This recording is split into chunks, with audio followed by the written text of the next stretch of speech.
Hi everyone, welcome to the supreme batch. इस video में हम डिस्कस करने वाले हैं एक लीड कोड का क्वेश्चन जो कि बोलता है कि हमें एक इंटीजर को रिवर्स करना है। ठीक है, इस क्वेश्चन को हम करेंगे लीड कोड प्लेटफॉर्म पे करेंगे, उसको वहां सॉल्व करके वहीं पे सबमिट करके हम देखेंगे कि क्या हमसे वो प्रॉब्लम हो पा रही है या नहीं हो पा रही है, उसको कैसे करते हैं। ठीक है, सबसे पहले देखते हैं रिवर्स क्या होता है, बट उससे पहले एक बार फटाफट से स्क्रीन पे चलते हैं, क्वेश्चन को पढ़ लेते हैं। क्वेश्चन बोलता है गिवन ए साइंड 32 बिट इंटीजर। ठीक है, आपका इंटीजर जो होता है, इंट जो होता है वो 4 बाइट का होता है। 4 बाइट क्या होता है? 32 बिट्स। ठीक है, तो बोल रहा है given a sign 32 bit integer x, return x with it digits reversed. If reversing x causes the value to go out of the sign 32 bit, जो कि रेंज ये बोलती है, तो रिटर्न करना है 0। Assume the environment does not allow you to store 64 bit integer. 64 bit integer क्या होता है? 8 बाइट के इंटीजर। 8 बाइट के इंटीजर की रेंज बड़ी होती है। तो कह रहे हैं कि नहीं, ऐसा नहीं है ना, एज्यूम करना है कि नहीं स्टोर करते, तो हमें इंट के साथ ही काम करना है। कुछ एग्जांपल दिए हुए हैं, एग्जाम्पल क्या है देखते हैं। एग्जाम्पल आपके x इक्वल टू 1 2 3 है तो आउटपुट 3 2 1 आ गई। x इक्वल टू जब -1 2 3 है तो आउटपुट -3 2 1 आ गई। 1 2 0 है x तो आउटपुट 2 1 आ गई। ठीक है, तो कुछ इस तरीके से मुझे करना है। तो इसके एल्गोरिदम की बात करूं तो अगर n की वैल्यू 1 2 3 है, ठीक है, तो मैं क्या कर सकता हूं? अगर मेरे पास इंडिविजुअल बिट्स हो जाएं, है ना, सॉरी इंडिविजुअल डिजिट्स हो जाएं 3 2 1, तो अगर 3 को मैं 300 बना दूं, 2 को 20 बना दूं, इसको 1 बना दूं, तो यहाँ 3 2 1 आ जाता है। यानी कि 3 को अगर मैं मल्टीप्लाई कर दूं 10 की पावर 2 से, और 2 को मल्टीप्लाई कर दूं 10 की पावर 1 से, और 1 को मल्टीप्लाई करूँ 10 की पावर 0 से, तो मेरा 3 2 1 बन जाता है। ठीक है, तो इस तरीके से होता है। पर मुझे पता होना चाहिए एक्चुअली कितनी डिजिट है। 1 2 3 3 डिजिट्स हैं, ये मुझे पता होना चाहिए, बट मुझे अभी ये पता नहीं कि 3 डिजिट्स हैं यहाँ पे, है ना। क्योंकि जब मेरे पास एन होगा, या तो मैं डिजिट काउंट करूँ पहले, तो इसका क्या मेथड हो सकता है, और अलग से और क्या मेथड हो सकता है जो कि ऑन द गो चल पाए।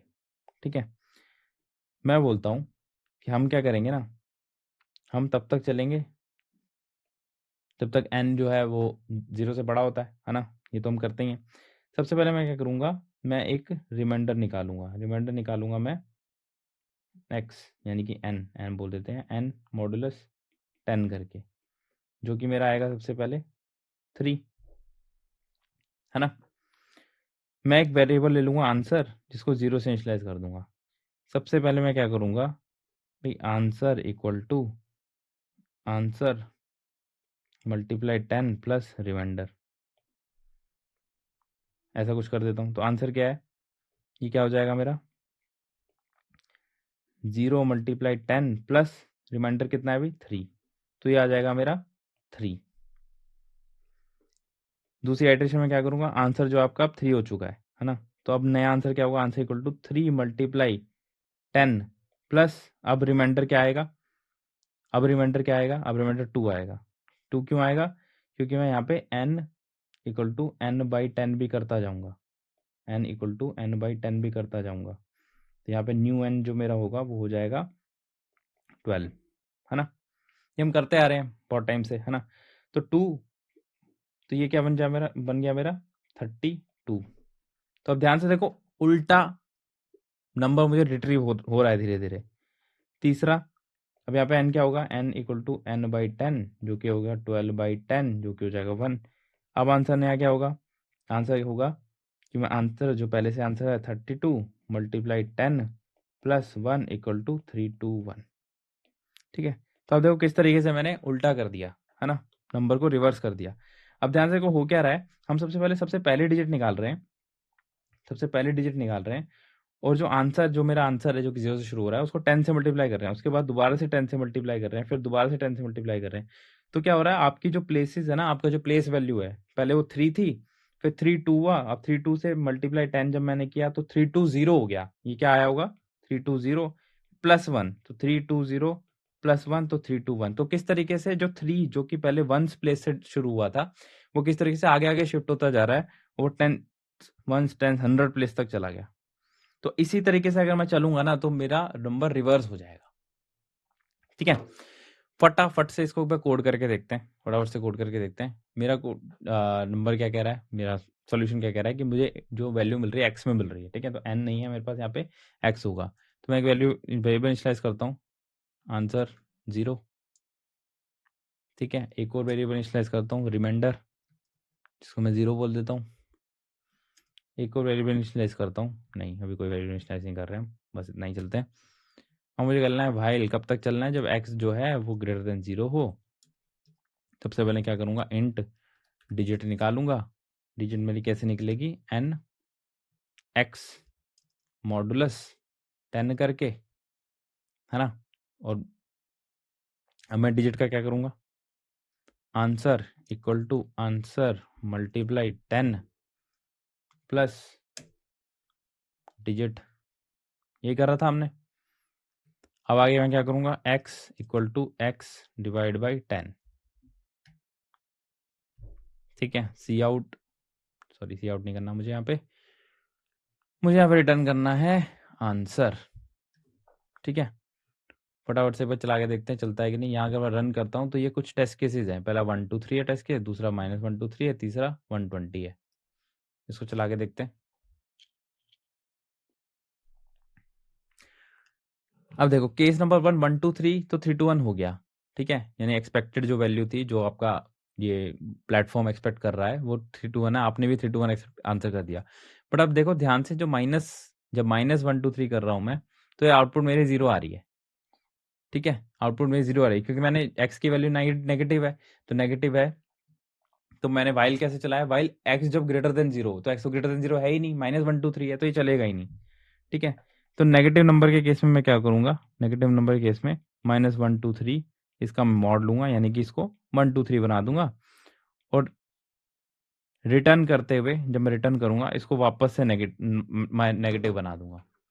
ठीक है, तो मैं क्या करता हूँ, एक वेरिएबल ले लेता हूँ, बूल इज नेगेटिव, क्या नंबर नेगेटिव था, शुरू में मैं इसको बोल देता हूँ फॉल्स।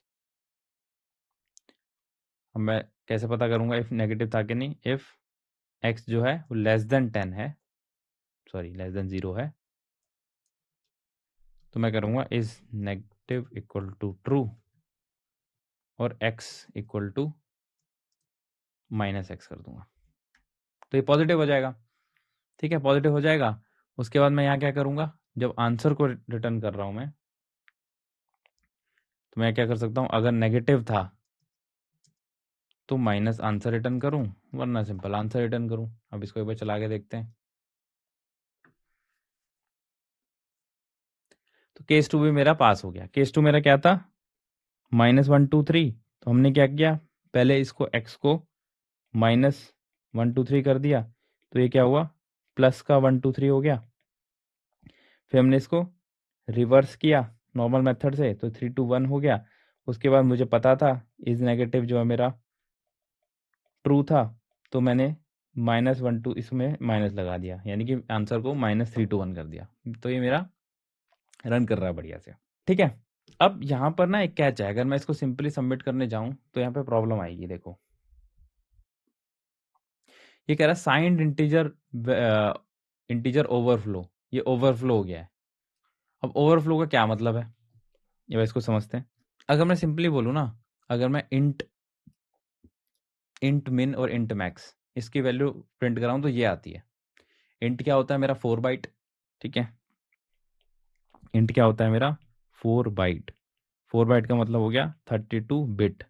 32 बिट का मतलब हो गया कि पूरी वन ऐसे करके 0 से लेकर 31 तक आपकी बिट्स होंगी, सब कोई 0 हो सकती है, 1 हो सकती है, 0 हो सकती है, 1 हो सकती है। तो ये 2⁻32 इतनी मेरे पास वैल्यूज हो सकती हैं। अगर मैं 2⁻32 निकालूं तो ये आती है वैल्यू 429496796, जिसको मैं 4 GB भी बोल देता हूँ। ठीक है, तो मेरे पास इतनी वैल्यूज आती हैं, तो इतनी डिफरेंट वैल्यू हो सकती है। 2⁻4 इतना दिखा सकता है, बट मैं बोल रहा हूँ ये तब हो सकता है जब आप 0 से लेके जीरो से लेके जा रहे हो, यानी कि जब आपकी मान लो सपोज करो 2 बिट होती है ना, 2 बिट, यानी कि 1 0, ये 2 बिट है, तो 2^2 यानी कि 4 वैल्यू ले सकती हैं। कैसे? 0 0 1 1 0 1 1। पर ये सारी पॉजिटिव वैल्यूज हैं। हमें क्वेश्चन कह रहा है कि नेगेटिव वैल्यूज, यानी कि साइंड बिट, साइंड 32 नंबर। तो साइंड 32 होगा तो साइंड साइंड कैसे वर्क करता है कंप्यूटर में? 0 से लेके 31 तक आपके होंगे, है ना। उसके बाद जो सबसे पहली बिट होगी ना, ये, इसको मैं साइंड बिट बोल देता हूँ। साइंड बिट मतलब जब 1 होगा तो इसका मतलब नेगेटिव नंबर है, जब ये 0 होगा तो इसका मतलब ये पॉजिटिव नंबर है। तो अब मेरे पास कितनी बिट्स बची? अब मेरे पास 31 बिट्स बची हैं। 31 बिट्स बची हैं। पहली बिट तो सारी साइन साइन दिखाने में चली गई ना। अब जब मेरे पास 31 बिट बची हैं, तो 2^31 सबसे लोएस्ट, जो आपके रजिस्टर में सबसे लोएस्ट वैल्यू होगी, सबसे लोएस्ट इंटीजर होगा, 2^31 होगा। तो सबसे हाईएस्ट क्या होगा? 2^31 और 2^31 क्यों है? क्योंकि ये -2^31 से लेके एक जीरो आएगा बीच में, है ना, नंबर लाइन पे। फिर उसके बाद 2^31 - 1 आएगा। ठीक है, तो ये वैल्यू क्या होगी? ये वैल्यू क्या होगी? ये होगी आपकी, अभी हमने देखा था ना, -214748364 और ये वैल्यू क्या होगी पॉजिटिव में? 214748364। ठीक है, तो ये आपका हो गया इंट मिन, ये आपका हो गया इंट मैक्स। ठीक है, जो कि होता है ये 2^31 - 1, ये 2^31। ठीक है, अब अगर आप इन दोनों को सम करोगे ना, इसको और इसको, ठीक है, अगर मैं इंट मिन का मैग्नीट्यूड प्लस इंट मैक्स को प्लस कर दूं, यानी कि मैं ये कहना चाह रहा हूं कि इन दोनों को अगर मैं प्लस कर दूं, इसको प्लस इसको करूं, तो ये कितना आता है? 4294967295। ठीक है, और प्लस में एक जीरो होगा, एक जीरो भी तो होगा प्लन, तो ये भी 4 GB के बराबर हो जाता है ना। तो जब नेगेटिव नंबर से माइनस नंबर लाइन में जब नेगेटिव कुछ नेगेटिव नंबर भी दिखाना है, पॉजिटिव नंबर भी दिखाना है, तो मैंने क्या करा, एक बिट तो मैंने साइन बिट दे दी, और बाकी सारी 2^31 से लेके -2^31 से लेके -2^31 - 1 तक मैं चला गया। तो ये मेरी मिनिमम वैल्यू है साइंड साइंड इंटीजर की, ये मेरी मैक्सिमम वैल्यू है साइंड इंटीजर की। अगर ये साइंड ना हो तो क्या होगी वैल्यू? मिनिमम 0 होगी, और मैक्सिमम क्या होगी? मैक्सिमम ये होगी। ठीक है, जैसे मैंने यहाँ पे एग्जाम्पल बताया था।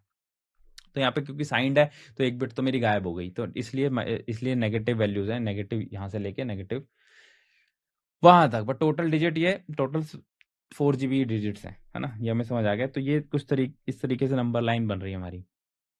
तो अब ये क्या कह रहा है? क्वेश्चन कह रहा है कि भाई अगर आपका साइंड 32 इंटीजर जो है वो इस रेंज से बाहर चला जाए, आप जो रिवर्स करना चाह रहे हो, रिवर्स करते करते वो इस रेंज से बाहर चला जाए, और इस रेंज से बाहर चला जाएगा तो मुझे रिटर्न 0 करना है। तो सबसे पहले मैं कंडीशन क्या लगा सकता हूं? इफ x जो आपका इनपुट आपने दिया है वो लेस देन है इंट मिन से, तो मुझे क्या करना है? रिटर्न 0। ठीक है, मैंने बोल दिया इंट मिन से कम है तो रिटर्न 0 कर दो, क्योंकि इंट मिन से सबसे मिनिमम वैल्यू क्या है मेरे साइंड इंटीजर की? सबसे मिनिमम वैल्यू क्या है? वो इंट मिन ही है। इंट मिन से भी कम होगा तो हमें कुछ नहीं करना, हमें रिटर्न 0 कर देना है। ये मेरा क्वेश्चन कह रहा है, if reversing x causes this, तो रिटर्न 0 करना है, यानी इस रेंज से बाहर है तो मुझे रिटर्न 0 करना है। अब दूसरा है आपका अगर आप जब इसको कन्वर्ट कर रहे हो, आंसर निकाल रहे हो, आंसर आप कैसे निकाल रहे थे? आंसर आप धीरे धीरे निकाल रहे थे। आप सबसे पहले 3 आ रहा था आपका, ठीक है, फिर आपका 32 आ रहा था, फिर 3 2 1 आ रहा था। यानी कि जब आपका आंसर क्रिएट होता है तो कैसे होता है? इनपुट अगर 1 2 3 4 5 दिया हुआ है तो आंसर कैसे क्रिएट होता है? जो हमने एल्गोरिथम लिखी है, सबसे पहले 5 आता है, फिर आंसर क्या हो जाता है? 5 4 होता है, फिर होता है 5 4 3, फिर 5 4 3 2, फिर 5 4 3 2 1, है ना। एल्गोरिथम हमारी ऐसे वर्क करती है। अगर आपको थोड़ी कंफ्यूजन हो रही है तो आप वापस से मैं याद दिला देता हूँ। जो इस पोजीशन पे हम ये कर रहे थे, तो सबसे पहले आंसर क्या आ रहा था? 3, फिर 3 2 बन रहा था, फिर 3 2 1 बन रहा था। मैं वो ये बोल रहा हूँ यहाँ पे कि सबसे पहले 5 बनता है, फिर 5 4 बनता है, फिर 5 4 3 बनता है, 5 4 3 2 बनता है, फिर 5 4 3 2 1 बनता है ना।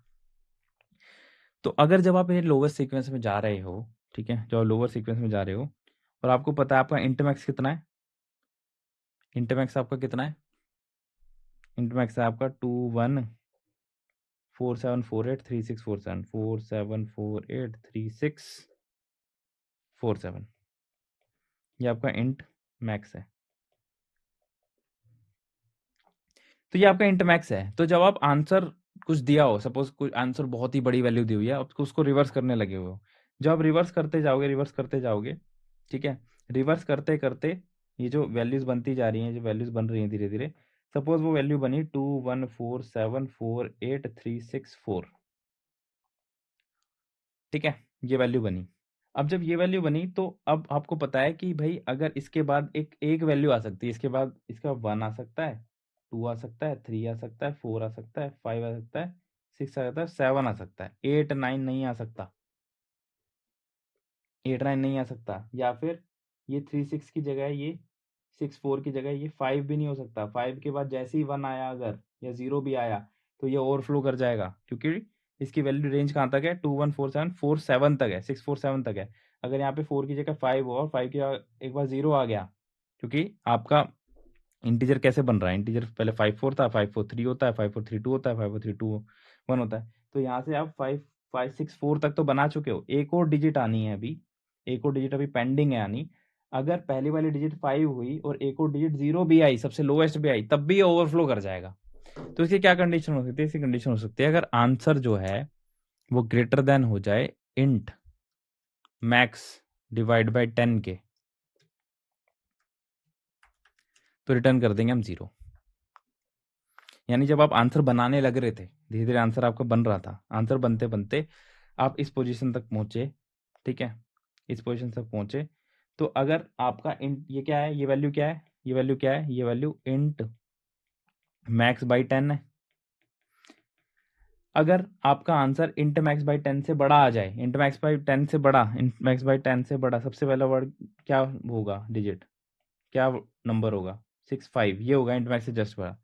इसके बाद अगर ये आ गया, इतना आ गया, तो ही मैं रिटर्न 0 कर रहा हूँ। रिटर्न 0 क्यों कर रहा हूँ, अब ध्यान से देखो यहाँ पे, अगर आपने रिटर्न 0 नहीं किया तो ये आपका आंसर है इस टाइम। लाइन नंबर 14 पे देखो, ये अभी ये आंसर इतना है, सपोज करो इतना है, ये आंसर है अभी।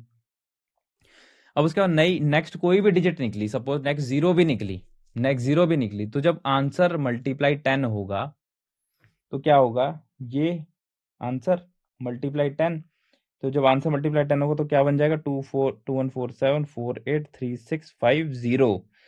तो क्या ये इंट वेरिएबल में स्टोर हो पाएगा, नहीं हो पाएगा, क्योंकि इंट की मैक्सिमम वैल्यू ही 4 7 तक है, 47 है, आप यहाँ 50 लेके जा रहे हो, तो ये आप नहीं कर सकते, तो आपको बहुत अर्ली ही इसको स्टॉप करना पड़ेगा, इसलिए हमने ये कंडीशन डाली है और रिटर्न 0 कर जाएंगे। अब ध्यान से देखते हैं क्या हम सबमिट कर पाते हैं इसको। अभी भी ये प्रॉब्लम कर रहा है, वो क्यों प्रॉब्लम कर रहा है, ओके, वो इसलिए प्रॉब्लम कर रहा है। आप ध्यान से देखो, एक्स की वैल्यू उसने बोला लास्ट इनपुट क्या थी, एक्स की वैल्यू इंट मिन थी, यानी कि मिनिमम वैल्यू, ये मिनिमम वैल्यू मैं बोल रहा हूँ। अगर ये मिनिमम, मैंने क्या बोला था, मैंने एक्स की लेस देन अगर इंट मिन है तो हमने रिटर्न 0 किया था, हमने लेस देन इक्वल टू नहीं लगाया था।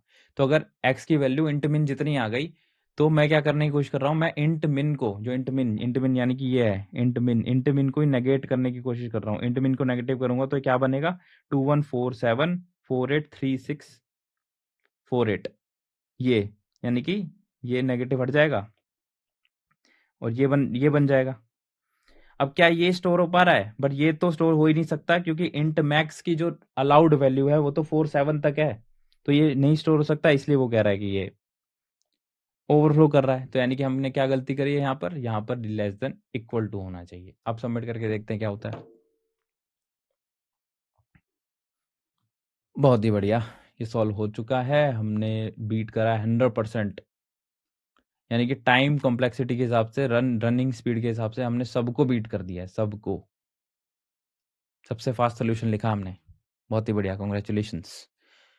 ठीक है, बहुत ही बढ़िया। तो ये क्वेश्चन था हमारा रिवर्स करने का, जो कि लीड बोर्ड में हमने सॉल्व किया। मिलते हैं नेक्स्ट वीडियो में, तब तक के लिए गुड बाय।